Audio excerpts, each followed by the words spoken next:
प्रधानमंत्री नरेंद्र मोदी ने आज निर्बाध क्रेडिट प्रवाह और आर्थिक विकास सम्मेलन को संबोधित करते हुए कहा कि बीते सालों में बैंकिंग सेक्टर में लगातार सुधार हो रहे हैं। उन्होंने कहा कि जन धन योजना से निर्धन लोगों के बीच बैंकों के प्रति एक नया विश्वास पैदा हुआ है। अपने संबोधन में प्रधानमंत्री ने बैंकों को कस्टमर फ्रेंडली नीतियां बनाने का भी आह्वान किया।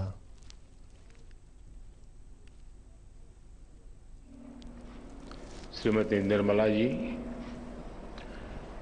वित्त राज्य मंत्री श्री पंकज चौधरी जी, डॉक्टर भागवत कराड़ जी, RBI governor Shri Shaktikanta Das ji, banking sector के सभी दिग्गज,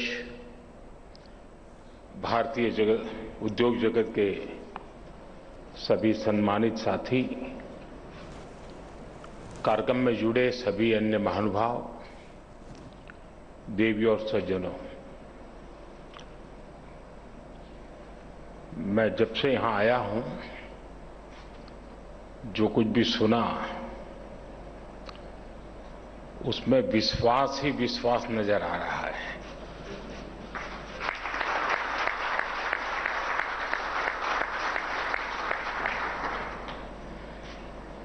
यानी हमारा कॉन्फिडेंस लेवल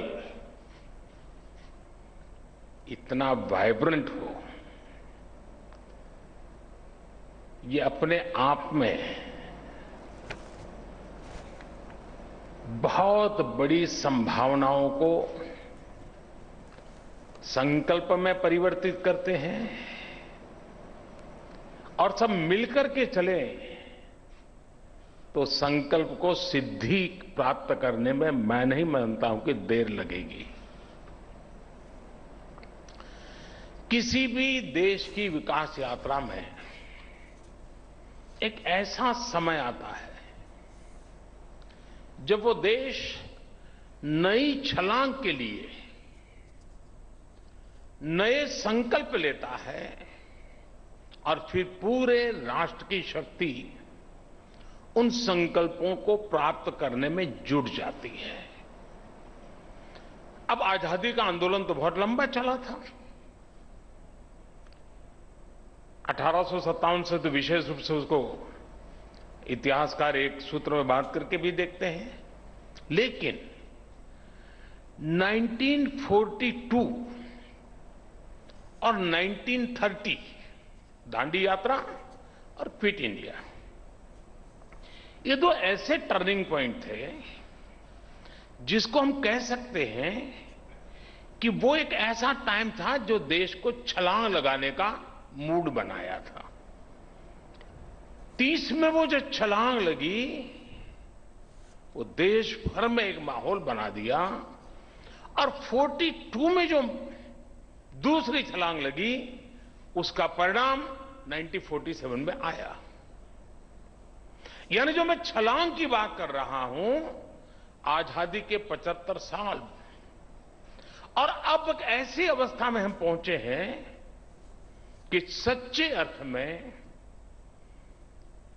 ये छलांग लगाने के लिए जमीन मजबूत है, टारगेट तय है, बस चल पड़ना है।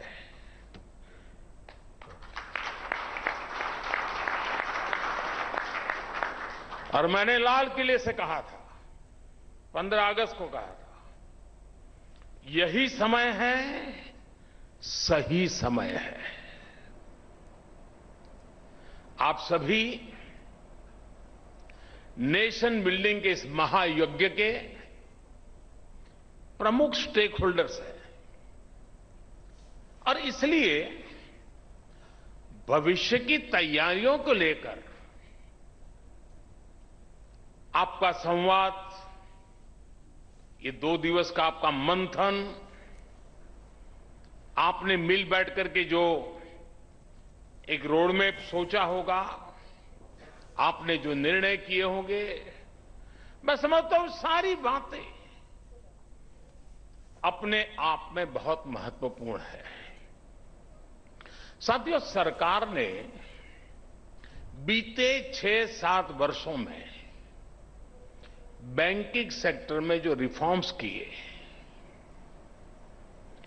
बैंकिंग सेक्टर का हर तरह से सपोर्ट किया, उस वजह से आज देश का बैंकिंग सेक्टर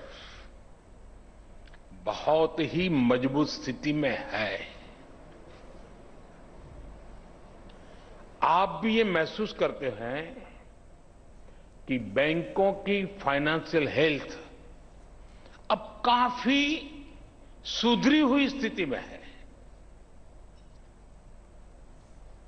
2014 के पहले की जितनी भी परेशानियां थी,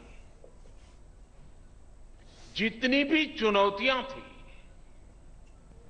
हमने एक एक करके उनके समाधान के रास्ते तलाशे हैं।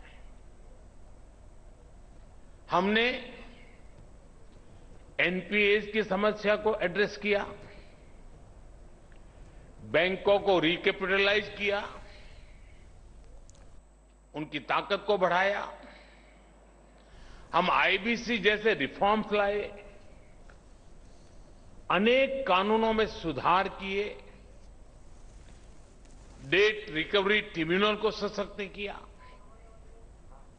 कोरोना काल में देश में एक dedicated stress asset management vertical का गठन भी किया गया। इन्हीं फैसलों से आज